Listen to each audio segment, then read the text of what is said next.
Mayang hapon mga ma'am and sir sa mga gustong mopalit sa yuta.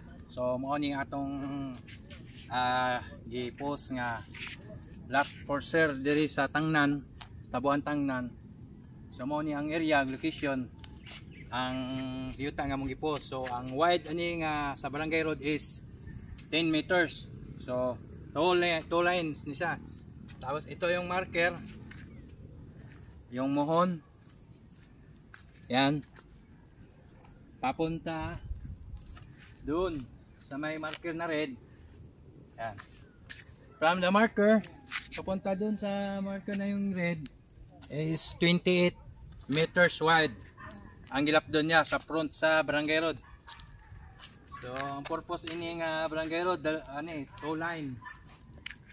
So, 28 meters, papunta doon ang direction. So, muna yung area. Hanggang dito sa may marker na to.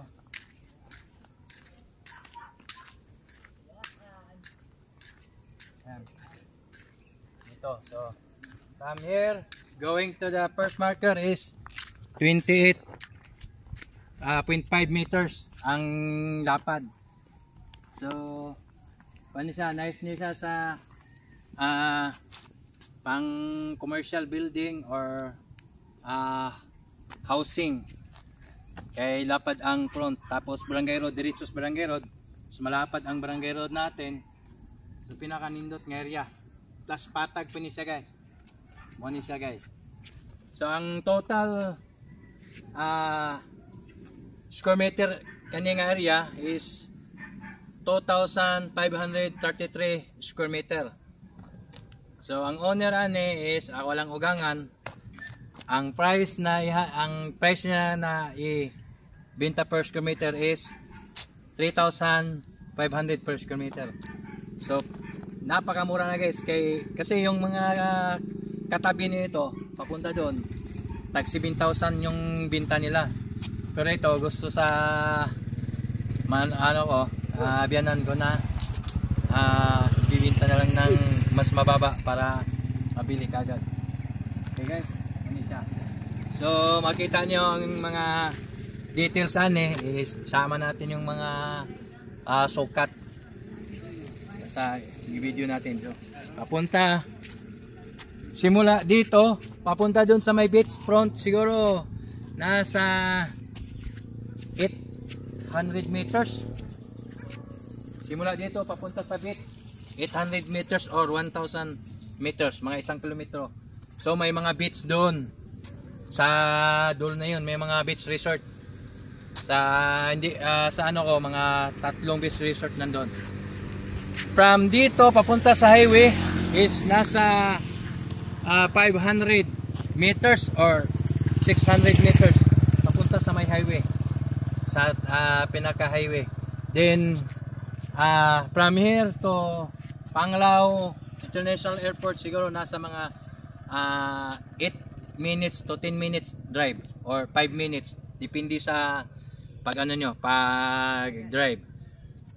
From here to going to the city, Tagbilaran City is more or less 15 minutes. Yan guys, from here the location going to the city to the port of Tagbilaran City, more or less 15 minutes depende sa pag-drive ninyo. So guys, paunahin lang kasi maraming interesado. So kung sino yung unang maka-down, yun ang namin. Kasi may nagre-request ngayon na i-video, gusto makita ng buyer. So kaya i-video namin, din ipopost din namin.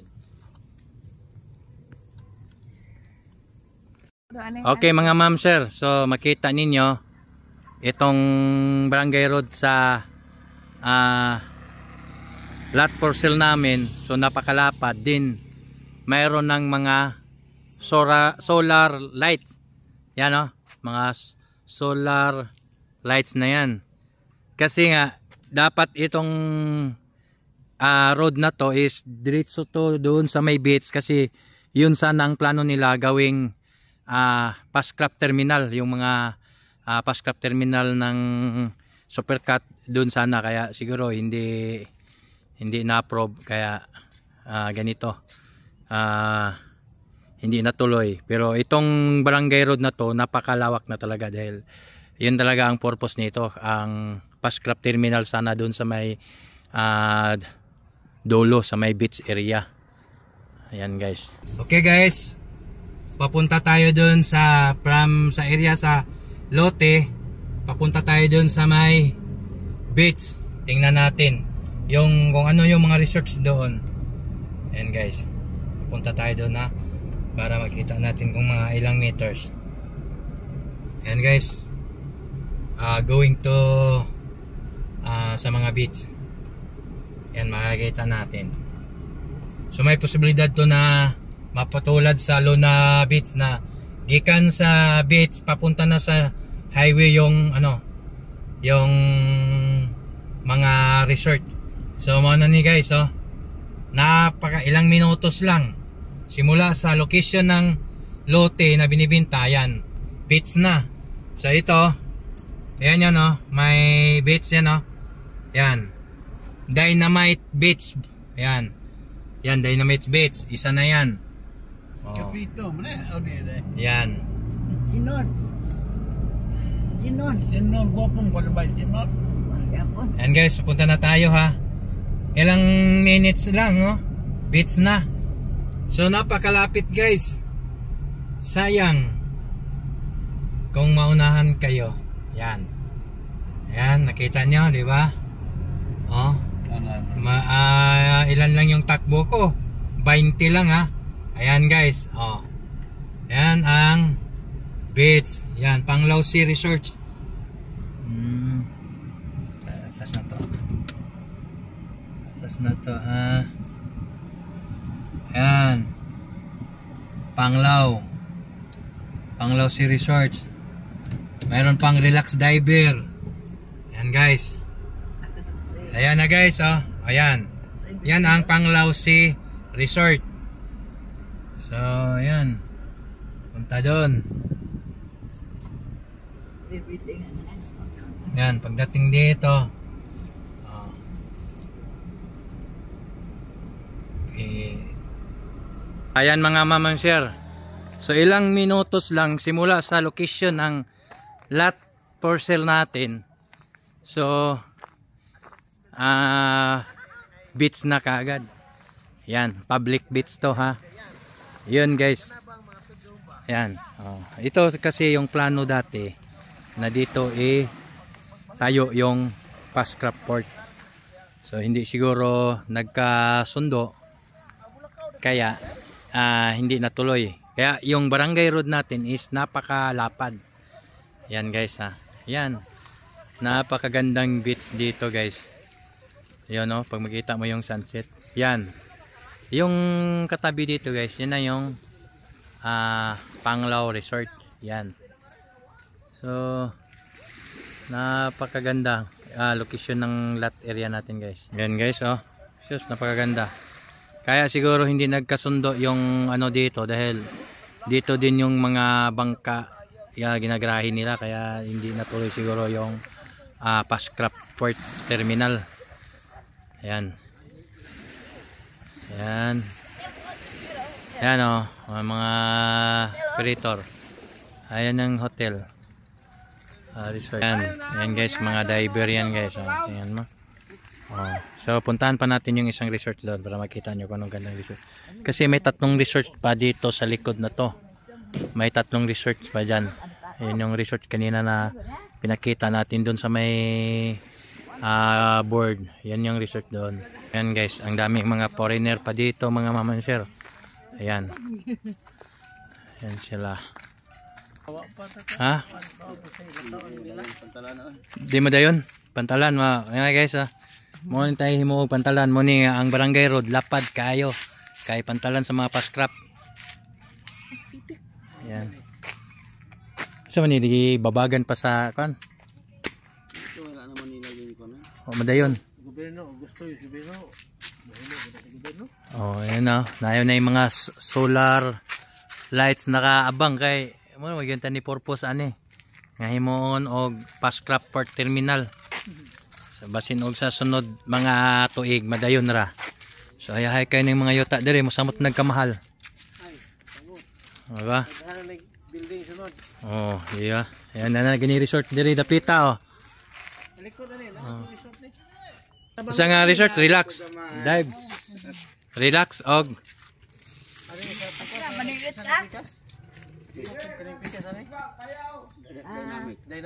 Dynamics Resort, dive shop. Plus dito relax dive shop. Tapos may mga chikinanan din. Okay. Balite. Mga bakante ni ha, balite ni. Pila kini gikan dire sa beach papaingon dito sa highway. Pila ka meters?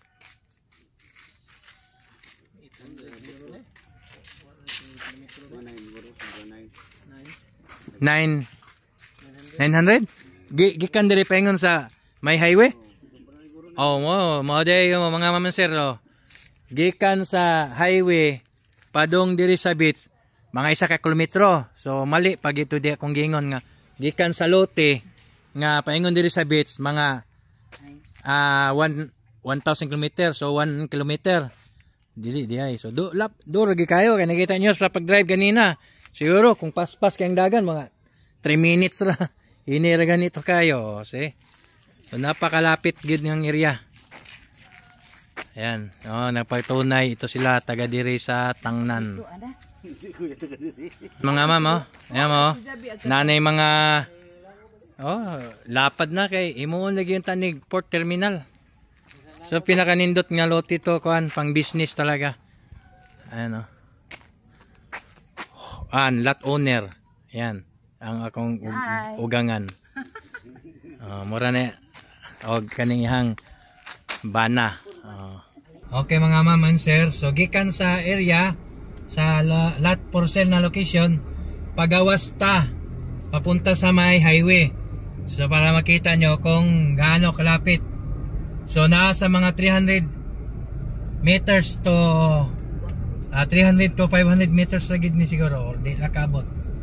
Yan, hindi makaabot. Yan guys. Mga ma'am and sir ha. So gikan sa lot area location palabas tayo papunta sa may highway. Yan. Yun may highway na to. Napakalapit talaga. At saka yung highway na yon at saka itong barangay road parehas ang lapad ng kalsada. Yan. Yan. Dito. Yan mga ma'am and sir. Ito na yung highway. Yan ang highway. So mga ma'am and sir, mo na ini ang National Highway paingon sa itong iskina papunta to sa natin yung lot for sale. Yan. Yan ang highway. Yan kung gaano kalapad yung highway. Halos kasing lapad din yung barangay road. Ayan. Ito na yung Panglao Sea Resort yung nakita natin kanina. Yan, papunta doon. So, sabi ng mga taga doon sa may beach, simula dito sa may highway, papunta sa may beach. So, nasa mga more or less 900 meters or 1 kilometro. So, kayang-kayang lakarin. So, yung lot area natin na for sale, so, nasa medyo na bilong pa malapit dito sa may highway. So, nasa mga 300 meters from the highway yung lot area natin na binibinta. So ang kabuuan from the highway, National Highway papunta sa may beach is more or less 1 kilometer or 1,000 meters guys. So paglabas natin galing dun sa may lot for sale papunta dito sa may highway sa may iskina papunta dito din papunta naman dun sa may iskina doon naman yung daanan papunta sa Panglao International Airport. So ipapakita natin kung gaano kalapit from dito na kalye o kanto papunta doon sa may kanto din papasok papunta doon sa may Panglao International Airport. So nasa mga 200 meters lang. So from the kanto doon papunta sa Panglao International Airport so nasa mga 5 minutes lang siguro. Depende sa drive. And guys, papunta na tayo guns paglabas natin sa may kalye pa sa national highway na to. Kung ilang meters from the highway yung sa kanto na to, papunta sa may kanto, papuntang international airport sa may Panglao. So napakalapit na, sa mga 200 meters o siguro, o sa minuto tinakbo. Ilang minuto lang, mga 1 minuto lang to kung mabilis. Ayan. Ayan guys, so malapit na tayo. Yung may sasakyan yan, yung ilaw niyan dito, yan, itong kanto na to, yan na yung papunta sa Panglao. Yan o, Panglao International Airport. Yan, papunta doon. Yan, yan na yung papunta sa Panglao International Airport. So napakalapit guys. Tapos itong mga area na to na may kanto, may mga resorts din.